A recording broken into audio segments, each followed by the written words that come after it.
வணக்கம் நண்பர்களே. இந்த நியூஸ் டைம் பொலிட்டிக்கல் க்ளோஸ்அப் இன்றைய பகுதியில் டெல்லி சென்றிருக்கும் திரு எடப்பாடி பழனிசாமி அமித்ஷாவை சந்திக்கிறார். அடுத்த கட்ட அரசியல் நகர்வுகள் என்ன? இது குறித்து தான் இன்றைய பகுதியில் விரிவாக அலசப் போகிறோம். அதிமுகவின் முன்னாள் பொதுச் செயலாளரும் தமிழகத்தின் முன்னாள் முதல்வருமாக இருந்தவங்க செல்வி ஜெயலலிதா அவங்க மறைவுக்கு பிறகு அதிமுக கட்சி அப்படிங்கிறது பல்வேறு கட்டமாக உடைஞ்சு மறுபடியும் சேர்ந்து மறுபடியும் பிரிஞ்சு ஒரு மாதிரியான நிலைகுழுந்த மாதிரியான ஒரு சூழ்நிலை இருக்குது. அப்படிலாம் கிடையாது. எடப்பாடி தலைமையில் கீழே ஒற்றை தலைமையின் கீழே அதிமுக என்பது ஒரு சக்தி வாய்ந்த இயக்கமாக இன்றைக்கும் நீடிக்கிறது அப்படிங்கிற ஒரு மனநிலையில் தான் இன்றைக்கும் அந்த அதிமுக தொண்டர்கள் இயங்கிட்டு இருக்காங்க. இப்படி இருக்கக்கூடிய ஒரு சூழலை தான் 2019 தேசிய ஜனநாயக கூட்டணியில் இணைஞ்ச அதிமுக 2021ஆம் ஆண்டு சட்டமன்ற தேர்தலையும் அதே தேசிய ஜனநாயக கூட்டணியோட களம் கண்டாங்க. 2019 ஒரு இடம் கூட வெற்றி பெறக்கான வாய்ப்புகள் இல்லை. ஒரே ஒரு இடம் மட்டும் அதிமுக தரப்பில் தேனி தொகுதியில் வின் பண்ணாங்க. அதுக்கு அடுத்து வந்த 2021ஆம் ஆண்டு தேர்தலையுமே கூட அதிமுக 68 இடங்களில் வெற்றி பெற்று எதிர்க்கட்சி வரிசையில் அமர்ந்தாங்க. பாஜகவுக்கு 4 எம்எல்ஏகள் பெற முடிஞ்சது. இப்படி இருக்கக்கூடிய ஒரு நிலையில தான் 2024ஆம் ஆண்டு அந்த தேசிய ஜனநாயக கூட்டணிங்கிறது ஒரு முடிவுக்கு வருது. அந்த முடிவுக்கு காரணம் தற்போதைய பாஜக தலைவராக இருக்கக்கூடிய அண்ணாமலை தான் அப்படிங்கிறது தொடர்ந்து அதிமுக தரப்பிலிருந்து வைக்கப்பட்டு வருது. இங்க இருக்கக்கூடிய அரசியல் விமர்சகர்களாகவும் அதுதான் காரணம் என்று வைக்கப்பட்டு வருது. அதாவது தமிழகத்தில் பாஜக என்பது ஒரு தனித்துவமான கட்சியாக வர வேண்டும். எத்தனை நாள் திராவிட கட்சிகளோடு கூட்டணி அமைத்து தொடர்ந்து அவர்கள் மேலே ஏறி சவார் செய்வோம் என்கிற ஒரு மனநிலையில் திரு அண்ணாமலை இருந்ததாகவும் இந்திய அளவிலும் மோடி அவர்களுக்கான ஒரு பிம்பம் இருக்கிறது. அந்த பிம்பத்தை தமிழ்நாட்டிலும் பயன்படுத்த வேண்டும். எனவே அதுதான் இப்போது இல்லைனால் எப்போது அப்படிங்கிற ஒரு இலக்கை நோக்கி 2024ஆம் ஆண்டு பாராளுமன்ற தேர்தலில் தனித்து நின்று பாஜக ஒரு கணிசமான வாக்கு வங்கியை பெற்றாங்க. இந்த பக்கம் அதிமுக பார்த்தா ஒரு 3-4% வாக்கு வங்கி குறைவிற்கான சூழலும் அமைஞ்சது. அதேமாதிரி திமுகவுக்குமான வாக்கு வங்கி குறைவிற்கான சூழலும் இருந்தது. இப்படி இருக்கக்கூடிய சூழலில் தான் தமிழ்நாட்டை 2026ஆம் ஆண்டு தேர்தல் நெருங்கி கொண்டிருக்கிறது. 2024 பாராளுமன்ற தேர்தலில் தொடர்ந்து பாஜக தரப்பில் அதிமுகவோட கூட்டணி வைக்கணும் அப்படிங்கிறதுல தொடர்ந்து முக்கியத்துவம் வாய்ந்ததாக இருந்தது. ஏன்னு கேட்டால் 2024 பாராளுமன்ற தேர்தல் சமயத்தில் அவங்களுக்கு முன்கூட்டியே சில தகவல்களும் முன்கூட்டியே சில தேர்தல் சம்பந்தமான சில ஸ்டாட்டிஸ்டிக்ஸும் அதாவது கருத்து கணிப்புகளும் அவங்களுக்கு தெரிஞ்சிருக்குது. அதாவது உத்தரப்பிரதேசம் மகாராஷ்டிரா போன்ற இடங்களில் பாஜகவுக்கான ஒரு வீழ்ச்சி இருக்க போகுது. அதன் அடிப்படையில் தமிழ்நாட்டில் ஒரு வலுவான கூட்டணி அமைச்சாதான் அட்லீஸ்ட் ஒரு குறைஞ்சது ஒரு 10 எம்பியாவது பெற முடியும் அப்படிங்கிறதுக்கு முன்னிட்டு தான் அவங்க தொடர்ந்து அதிமுகவோடு பேச்சுவார்த்தைகளை இறங்கினாங்க. கடைசி 15 நாள் இருக்கிற வரைக்குமே தேர்தலுக்கு 15 நாள் இருக்கிற வரைக்குமான பேச்சுவார்த்தை நடத்தப்பட்டுச்சு. பட் ஆனால் அந்த பேச்சுவார்த்தை அத்தனையும் தோல்வியில் முடிஞ்சது. அதிமுக தரப்பில் என்ன சொல்றாங்கன்னா, தொடர்ந்து திரு அண்ணாமலை அவர்கள் அதிமுகவில் இருக்கக்கூடிய எங்களுடைய கொள்கை தலைவர்களை விமர்சிச்சுட்டு வந்திருக்கார். கொள்கை தலைவர்ங்கிறத விட என் கட்சியின் ஒரு முக்கிய தலைமையாக இருந்த புரட்சி தலைவி ஜெயலலிதா அவர்களுமே ஊழலில் ஈடுபட்டு இருந்தாங்க அப்படிங்கிறத தொடர்ந்து சொல்லிட்டு இருந்தாங்க. தொடர்ந்து திரு அண்ணாமலைக்கும் திரு எடப்பாடிக்கும் இடையேயான அந்த மோதல்ங்கிறது பெருசாகி 2024 தேர்தலுக்கு கூட்டணி அமையாதவாறு இருந்தது. இப்படி இருக்கக்கூடிய ஒரு சூழல் தான் 2026ஆம் ஆண்டு தேர்தலையும் மறுபடியும் திமுக வெற்றி பெறக்கூடாது அப்படிங்கிற ஒரு முக்கிய விஷயத்தில் எதிர்க்கட்சிகள் ஒன்றிணைறாங்க. அப்படி இருக்கும்போது மறுபடியும் தேசிய ஜனநாயக கூட்டணிக்கு அதிமுகவை இணைக்க வேண்டும் அப்படிங்கிற ஒரு முனைப்பில் தான் தற்போது பாஜக முழுவீச்சில் வேலை செஞ்சு கொண்டிருக்காங்க. அதிமுக இப்போது சிதறண்டு இருப்பதால் அதிமுகவுக்குமே அந்த ஓட் பர்சன்டேஜை தக்க வைக்கிறதுக்கான ஒரு இடமும் இல்லாமல் இருக்குது. எனவே மறுபடியும் அவர் எல்லாத்தையும் ஒன்று சேர்ப்பதற்கான ஒரு சூழல் அமையப் போகிறதா? ஏன்னா இதற்கு முன்னாடியுமே கூட ஓ பன்னீர்செல்வம் தர்மயுத்தம் நடத்தினார். தர்மயுத்தம் நடத்தின பிறகு பாஜகவை சார்ந்த அமித்ஷா தான் அழைத்து எங்கள் இருவரையும் சேர சொன்னார் அப்படிங்கிறத ஒரு ஓப்பன் ஸ்டேட்மெண்ட்டாகவும் ஓ பன்னீர்செல்வம் சொல்லியிருக்காங்க. இந்த மாதிரி இருக்கக்கூடிய ஒரு சூழ்நிலை தான் இன்னைக்கு திரு எடப்பாடி பழனிசாமி டெல்லி சென்றிருக்கிறாரு. அப்படி டெல்லி சென்றிருக்கிறவர் திரு அமித்ஷாவையும் சந்திக்கிறாரு. சந்திக்கும் போது பல விஷயங்கள் பேசப்படலாம் என்று சொல்லப்படுகிறது.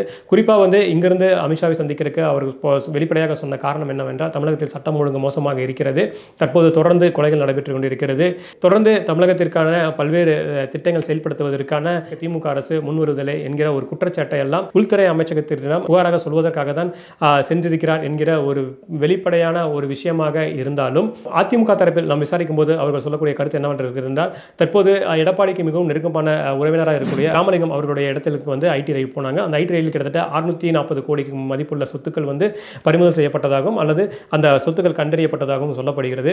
எனவே மறுபடியும் இவர்கள் அதிமுகவோடு கூட்டணிக்கு வரவில்லை என்றால் மறுபடியும் சோதனை என்கிற பெயரில் நெருக்கடியை கொடுக்க போகிறார்களா அல்லது அதிமுகவை இன்னும் பல பிரிவுகளாக பிரிக்கப் போகிறார்களா? ஏற்கனவே அதிமுக பிரிவிற்கு பாஜக தான் காரணம் என்று தொடர்ந்து குற்றச்சாட்டுகள் வைக்கப்பட்டு வருகிறது. அதாவது ஓ பன்னீர்செல்வம், டிடிவி தினகரன், சசிகலா, எடப்பாடி பழனிசாமி ஆகியோர் பிரிந்திருப்பதற்கு காரணம் பாஜக தான் என்கிற ஒரு பகிரங்கமான குற்றச்சாட்டு வைக்கப்படுகிறது. என்னதான் பாஜக இதற்கு தொடர்ந்து மறுப்பு தெரிவித்து வந்திருந்தாலும் இதற்கு பின்னால் இருக்கும் நகர்வுகள் இது எல்லாத்திற்குமே வைத்து பார்க்கும் பொழுது பாஜகவிற்கும் முழு பொறுப்பு இல்லை என்றாலும் ஓரளவுக்காவது அதனுடைய வேலை பின்னணியில் இருக்கிறது என்பதற்கான பல அறிகுறிகள் இருக்கத்தான் செய்கிறது. இப்படி இப்படி இருக்கக்கூடிய ஒரு சூழல் தான் இன்னைக்கு திரு எடப்பாடி பழனிசாமி டெல்லியில் அமித்ஷாவை சந்திக்கிறார்.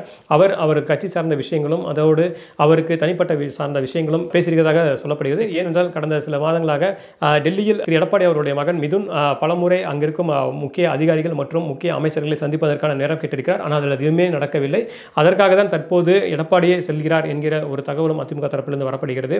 என்னதான் இருந்தாலும் தமிழகத்தில் பாஜக மற்றும் அதிமுக கூட்டணி அமைந்தால் இருவருக்குமே பலவீனங்கள் இருக்க தான் செய்கிறது. அதாவது பலம் என்று பார்த்தால் பாஜகவுக்கு தற்போது தமிழக அளவில் பெரிய அளவில் பூத்திலோ கீழ்கட்டமைப்பு என்பது ஒரு வலுவானதாக இல்லாமல் இருக்கிறது. எனவே அதிமுகவுடன் கூட்டணி வைக்கும்போது பாஜக நிற்கும் தொகுதிகளிலும் அதிமுக வேலை செய்வதற்கான வாய்ப்புகள் இருக்கிறது.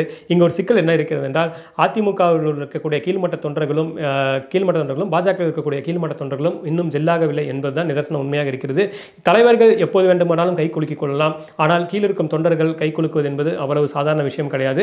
அவர்களும் கை குலுக்க வேண்டும், அவர்களும் ஜெல்லாக வேண்டும் என்றால் இந்த ஓராண்டு காலம், அதாவது தேர்தலுக்கு முன் இருக்கக்கூடிய இந்த காலகட்டத்தில் அவர்கள் ஒன்றாக இணைந்து பணியாற்றும் போதுதான் 2026 தேர்தல் சமயத்தில் தேசிய ஜனநாயக கூட்டணி ஒருவேளை அதிமுக பாஜக அமைந்தால் இருவரும் இணைந்து வேலை செய்வதற்கான ஒரு சாத்தியக்கூறுகளும் அமைவதற்கான வாய்ப்புகள் அதிகமாக இருக்கிறது. இப்படி இருக்கக்கூடிய சூழல் தான் அதிமுக தரப்பிலிருந்தும் சில டிமாண்ட்கள் வைக்கப்பட போவதாக சொல்லப்படுகிறது. தொடர்ந்து திரு எடப்பாடி பழனிசாமிக்கும் திரு அண்ணாமலை அவர்களுக்கும் நட்பு முரணாக இருந்தது, பகை முரணாக மாறியது. பகை முரணை அப்படியே தொடர்ந்தால் 2026 ஆண்டு தேர்தல் என்பது மிகப்பெரிய ஒரு கேள்விக்குறியாகும் இரு கட்சிகளுக்கும். எனவே மூத்த தலைவர்களின் அடிப்படையில் வைத்து ஒரு குழு அமைக்கப் போகிறார்களா? இன்னும் இந்தியாவில் பல பகுதிகளில் பாஜகவிற்கான மாநில தலைவர் நியமிக்கப்படவில்லை. அதே போலதான் தமிழகத்தில் நியமிக்கப்படாமல் இருக்கிறது. தற்போதுதான் கேரளாவில் நியமிக்கப்பட்டார்கள். ஒருவேளை திரு அண்ணாமலைக்கும் அதிமுகவுக்கும் இடையே அடுத்த மோதல் தொடர்ந்து இருக்குமேயானால் அவரை மாற்றுவதற்கான கோரிக்கையும் இன்றைய சந்திப்பில் வைக்க இருக்கிறார்களா என்பதெல்லாம் பார்க்க வேண்டியது இருக்கிறது. எது எப்படியோ தேசிய ஜனநாயக கூட்டணி யாரெல்லாம் இணைய போகிறார்கள் அல்லது 2026 ஆண்டு தேர்தல் எவ்வாறு எதிர்கொள்ளப் போகிறார்கள் என்பதற்கெல்லாம் காலம் நிச்சயம் பதில் சொல்லும். இதில் குறிப்பாக நாம் கவனிக்க வேண்டியது என்னவென்றால் இன்றைய காலை திரு இபிஎஸ் சந்திப்பதற்கு முன்பு தமிழக மாநில காங்கிரஸ் தலைவர் திரு ஜி கே வாசன் திரு அமித்ஷாவை சந்திச்சிருக்கிறார். திரு ஜி கே வாசன் தான் தமிழகத்தில் தேசிய ஜனநாயக கூட்டணிக்கான ஒரு அச்சாரமாக பல்வேறு வேலைகள் செய்து வந்து கொண்டிருக்கிறார். அந்த வகையில் இன்றைக்கு அவருடைய காலை சந்திப்பும் மதியத்திற்கு மேலான திரு எடப்பாடி பழனிசாமி அவர்களுடைய சந்திப்பும் நிகழ்ந்திருப்பது என்பது தமிழகத்தின் அடுத்த கட்ட அரசியல் நோக்கி நகர்கிறது என்றுதான் பார்க்க வேண்டியது இருக்கிறது.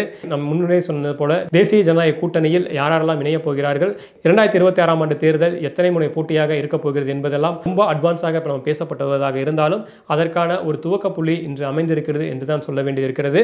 தொடர்ந்து இதுபோன்று வெளி அரசியலுக்கு அப்பால் உள்ள செய்திகளை அறிந்து கொள்ள நியூஸ் டைம் பொலிட்டிக்கல் க்ளோஸ் அப்போடு இணைந்திருங்கள். நன்றி, வணக்கம்.